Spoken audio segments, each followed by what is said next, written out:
Hello, my name is Geogen and welcome back to Armoured Warfare. Today, another Balance 2.0 article for us to go through, this time quite a key subject for a lot of you, myself included, and that is the compensation plans that the developers have. Now, this is going to take effect in patch 0.19, and there are a couple of routes you can take with some of the following, but we'll go through it from top to bottom, and then at the end we'll do a summary of what I think, and feel free to leave comments down below. Anyway, to begin with, retrofits from tiers 1 to tier 3 that are currently in the game anyway. There won't be that system later on, but they're all going to be sold, and the full credit price of each of them will be refunded to your account. So it's good news, because you may no longer need any of the retrofits for a particular vehicle because they may have buffed it, or they may have nerfed it, or whatever. Crew skills and commander skills will be reset, but the experience will remain the same as it was before the update, which will mean that you'll just have to reselect your crew and commander skills. So if you have tier 5 crew and commanders, which take quite a long time to level up, you'll retain that experience. Vehicle progression compensation. In update 0.19, players will decide whether or not to keep the current progression that was present before the update, or completely reset it. Now, they split the article into keeping progression and separating it, so we'll look at the keeping it first. Just to add a note, however, the option will be within the game client. You won't need to go on a browser, whatever, and once you do it, you'll have no other opportunity again. It's a one-time use, but you do have 1 month upon logging in to update 0.19 to decide if you're going to reset it or not. So what happens if you don't reset it? Well, we can see the following. If the vehicle in question is stock with no progression, no reputation accumulated on the vehicle, it remains stock. You don't get guns or anything for free. However, if it does have any reputation, it will have every single upgrade unlocked, and if present in the garage, installed, so it becomes a proven vehicle. Customization beyond proven stays the same. So, for instance, if you have battle hardened vehicles and camouflages, that will remain on the vehicle. So, some vehicles are going to have their tiers changed, and if that is the case for a vehicle you own, you will receive the new vehicle of the same tier, as well as the old vehicle. So, for instance, the M1A2 prior to patch 0.19 will be moved down to tier 8, but you'll receive the tier 9 replacement, which is the M1A2 Service Extension Program version 3, and it will be renowned. Camouflage, decals and battle hardened statuses from the vehicle that moves tiers will be refunded. So in that case it won't be remaining on the vehicle, but it will be refunded so you can repurchase it if you wish.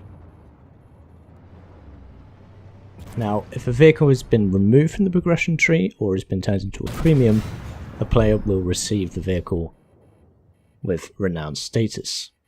Camouflage, decals and battle hardened status from the removed vehicle will be refunded. Doesn't say if it will be refunded if it gets turned into a premium vehicle, so I would assume it remains credited, or it will be refunded. One of the two. It does not actually say that.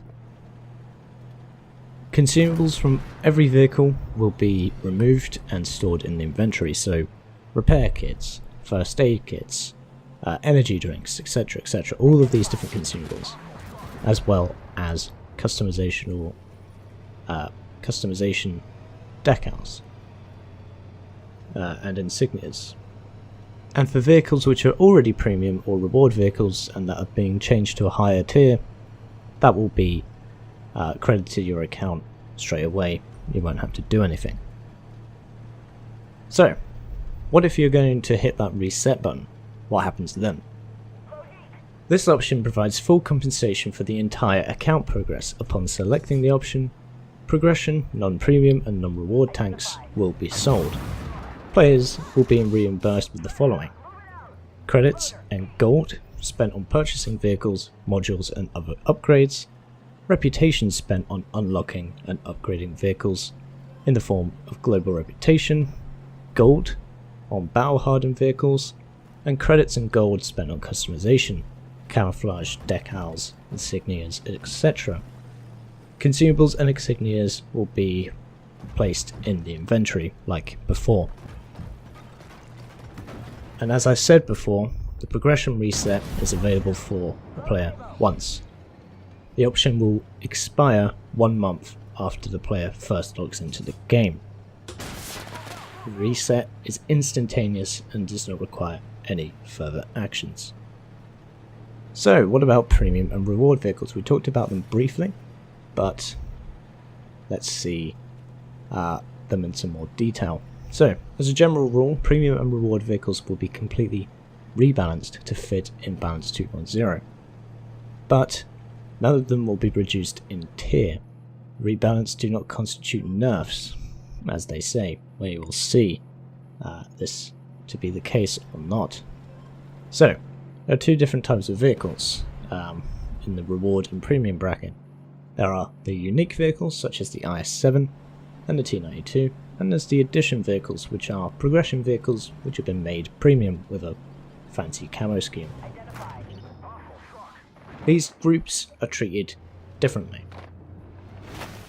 The addition vehicles will be copies of their fully researched original counterparts, including premium ones. So for instance, the MBT-70 and the MBT-70 Merc will be the same. It just is a different skin. This rule concerns the following: Merc Edition vehicles, Ice Edition vehicles, Wolf Edition vehicles, and Shark Edition vehicles. However, some of the vehicles in these packs have changed name or designation, and their tier has changed. So for instance, the T-72 Ice will be the T-72A Ice. The T-80 Shark will be changed into the T-80U Shark. The Weasel 1 will be changed into the Weasel Hot Wolf Edition. So it's going to lose its chain gun and be equipped with guided missiles, which is somewhat disappointing. I'm not really too much of a fan of guided missile gameplay, especially at tier 7. We will see the changes. There is one unique case, and this is regards to the Centauro 120 Wolf. Now currently it is a tier 7, it will be bumped up to tier 9 alongside the progression counterpart. This vehicle will be the first and only tier 9 premium vehicle according to the developers. We'll see if they keep to their word of this article dated the 20th of December 2016. So from this point onwards, the vehicle will no longer be sold in any format, full stop. This means currently in the sale, this is the only time you can buy this vehicle unless it's been removed from the shop, and I think this sale ends in January. So if you want this vehicle, you're going to have to go and buy it basically, and it's kind of basically forcing you to say, do you really want this vehicle? Yes, then go and buy it now, kind of thing. So that is kind of, I'm not sure what I think of that. It's a little paywally perhaps, I don't know. We will see what you think in the comments. I'm not sure the actual price, I believe it's a 5,500 gold currently. But considering it will be tier 9, and we're going to be fighting tier 10s in this vehicle, remember. Of course, every vehicle will be changed with regards to damage, rate of fire, accuracy, blah blah blah blah blah.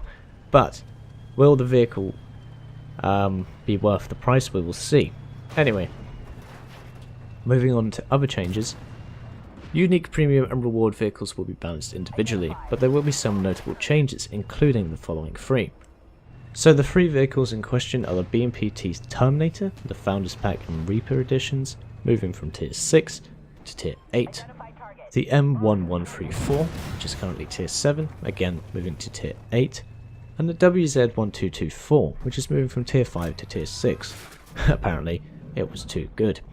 It was a very good vehicle. But we'll see with the changes to, as I said, damage rate, fire, penetration, etc., etc., how these three vehicles will adapt and cope. These tier changes will happen free of charge. Those who bought a tier 6 will now have a tier 8 premium vehicle. The vehicles in the future will have their price changed from what it is now to adjust to the new tier, and will no longer be available for old price, aka the lower price. Which is somewhat disappointing, and again basically saying, do you want this vehicle? Buy it now. We will see what you think. So there is 3 more vehicles again to talk about. The Type 59 Legend is going to be changed with regards to its armament. It's going to receive a 105mm gun, and is going to be apparently equal to that of a Type 79. The Object 155 will be overhauled to the T55M1 and be moved to tier 4.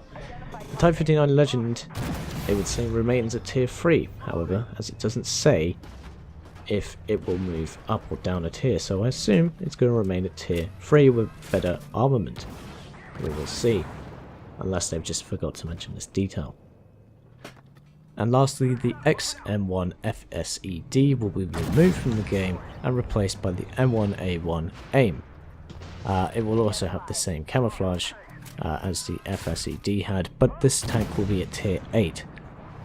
So these people who own the XM1 FSED will receive the M1A1 for free. So that's it really for all of the changes. A lot of interesting things to talk about here. The first set of changes really in terms of regards to resetting your account or not. I think this is good, it gives the players an option. Those of you who don't want to reset your account will have all your vehicles that you had previously in your garage. They will be changed, however, and you will have to play them.